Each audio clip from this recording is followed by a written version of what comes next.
Selamat pagi Bapa, selamat pagi Yesus, selamat pagi Roh Kudus. Selamat pagi bapak-bapak dan ibu-ibu yang saya kasihi. Bagaimana kabarnya? Semuanya sehat bukan? Puji Tuhan. Mari kita berdoa untuk menerima renungan pagi. Tuhan Yesus, betapa kami penuh syukur di pagi ini.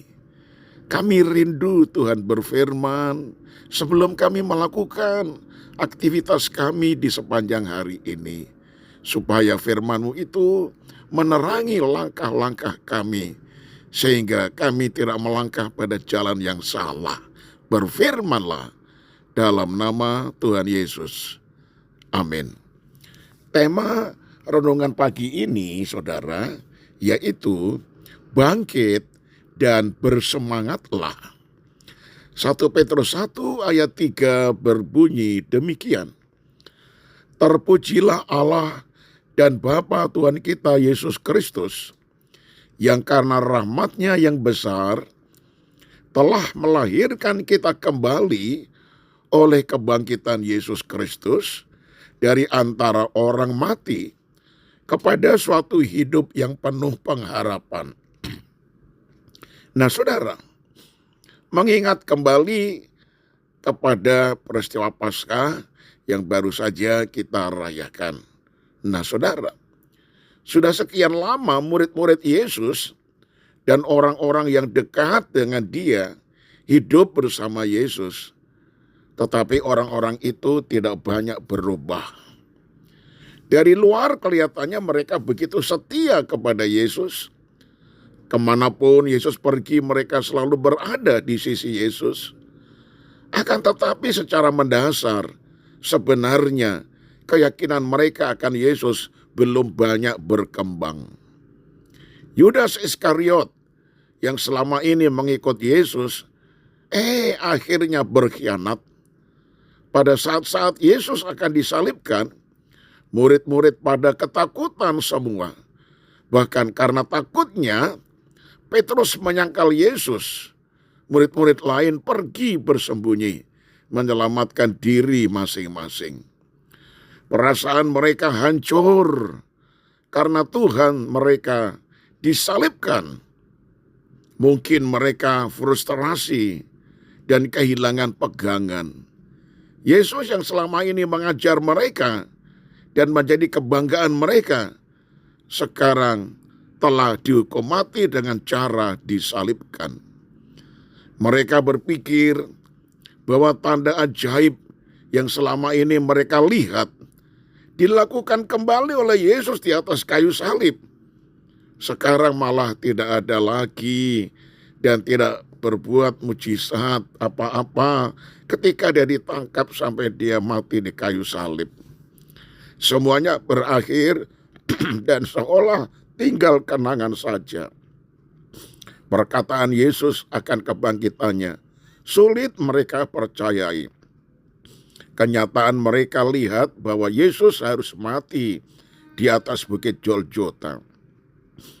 Ketidakpercayaan orang-orang di sekitar Yesus juga tergambar jelas diwakili oleh Maria ketika ia pergi ke kuburan Yesus.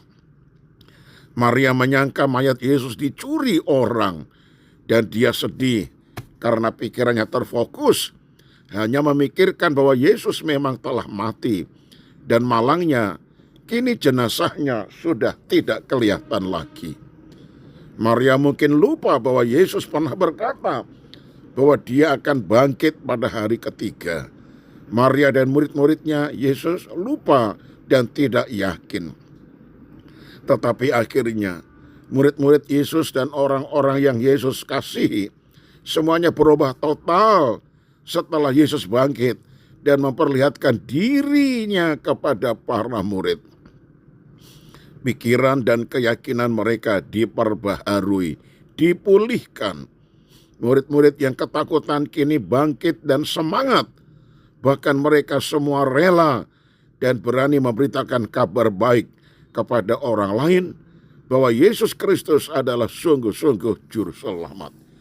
Kini mereka tidak lagi takut, tetapi ketika Yesus bangkit, mereka bersemangat luar biasa memberitakan Injil, bahkan rela mati untuk kebenaran Injil Yesus Kristus. Saudaraku yang terkasih, apakah kebangkitan Kristus yang merupakan puncak kemenangannya sudah membawa pembaharuan dalam hidup saudara? Sudahkah saudara bangkit dan kemudian bersemangat melayani Tuhan, mengiring Tuhan, berkorban bagi pekerjaan Allah? Mestinya begitu, saudara-saudara.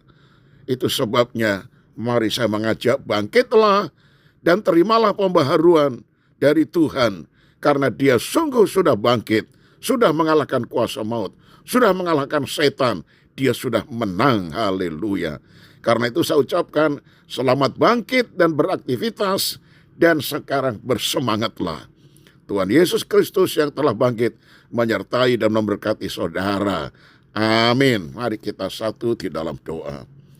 Tuhan, karena Engkau sudah bangkit, maka para murid kembali bersemangat dan tidak lagi takut, karena Engkau sudah memperlihatkan diri kepada mereka.